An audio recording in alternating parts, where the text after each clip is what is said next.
Hey, good morning. Welcome back to my channel, Tactician Tom. I'm going to do a preview of the Manchester United Everton game. That's going to be Monday night.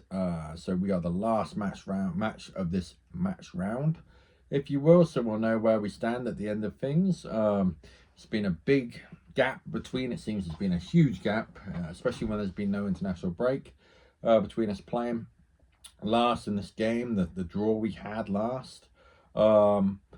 Obviously, we've had quite a lot of items in the news as far as Manchester United goes since that game, and then I'm going to kind of talk about the Everton. But what might be some things that are very interesting here is we've had a few huge names in the managerial realm that are managing national teams have signed contracts. It looks like Carlo Ancelotti. I think that's done.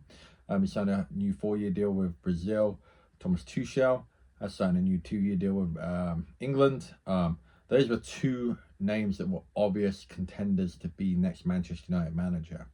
And what's interesting is that all the rumours and the murmurs that have come out is that the next manager needs to have broad enough shoulders to take on the role of being Manchester United manager. It's not just about or coach, head coach. It's not just about coaching the first team. It's not just about implementing training. It's not. You've got to have kind of being able to take the whole role. It's said that Amarim was looking at it, and he was surprised at all the outside noise that he was constantly hearing. He'd done more interviews, and I think he said this really early on. I've talked to the press more in the first 2 weeks, and I talked the whole time at Lisbon. It's not you're a kind of head of state being Manchester United manager. It's the biggest club in the world, or it's one of the biggest clubs in the world, depending on the metrics you use, I guess. And then Ten Hag as well. Ten Hag seemed like he came in. I think there was a famous Simon Jordan quote that said his suit didn't seem to fit, and I think he was trying to say he didn't have broad enough shoulders, but he had more experience than Ruben Amorim dealing with a big club. I'm not saying Ajax necessarily is big in Lisbon, more experience in coaching, older, and it still was not right for him. I think there was other stuff going on there. Tactically, it wasn't working. So what do we do from here?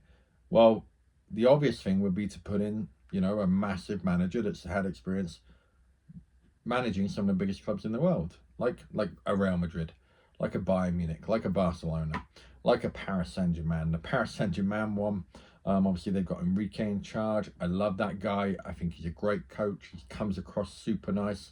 I would love him in charge of Manchester United.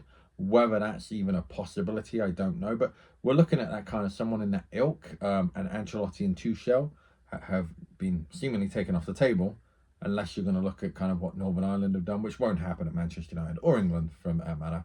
Northern Ireland and Blackburn is a whole different kettle of fish than England and Manchester United. You're not going to have someone do a dual process ever. That's just not the way things are set up with the league and international right now.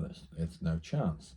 So we're looking, we're thinking, okay, so there's an array of young managers like Areola, even Glasner, Eddie Howe, managers like that, coaches. I keep using the term manager. I'm going to try and use the term head coach because I think that's how Manchester United are built and set up now. None of them have that massive club experience. Okay, they're exciting young coaches, but are they going to step into Manchester United and are they going to be overwhelmed? Okay, that's apparently the worry coming out. So then, on the other hand, we've got Michael Carrick. Michael Carrick's come in. He's been an assistant manager at Manchester United for years. Obviously, a player for many years. I think everyone kind of agrees one of the most underrated players Man United and England have ever had. He did a good job at Middlesbrough. I don't know the record, I can't recoil it completely, but he took them from the doldrums of the championship all the way to playoffs. I think twice, lost in a playoff final, maybe a semi-final. He did a decent job at Middlesbrough. He's come into Manchester United. Obviously, we've done fantastically well. We're going to see what we do in the next few games. The next few games that we're Everton are very winnable. Everton, they're going to match us up. They're going to be hard to break down. We know David Moyes. We've seen David Moyes' teams. They are going to go low blocks no matter what happens here. So we will be interested to see what Carrick does with his team selection. I'll get to that in a bit though. But back to Carrick.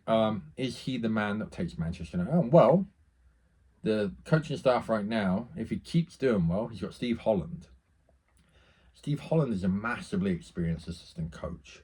I don't think there's a more experienced assistant coach I can think of. He was with assistant coach at Chelsea through 6 or 7 different managers, including interim. He was assistant coach when Rob Di Matteo took over and won the Champions League. He was assistant coach when Mourinho came back and they won the league. He was assistant coach when Conte won the league. So this is a guy that's been there with loads of different coaches, which is really odd because normally everyone wants to bring their own team in, but he was like the one person they always want to keep around, it seems. And it seems that they always kind of, they won things with him there.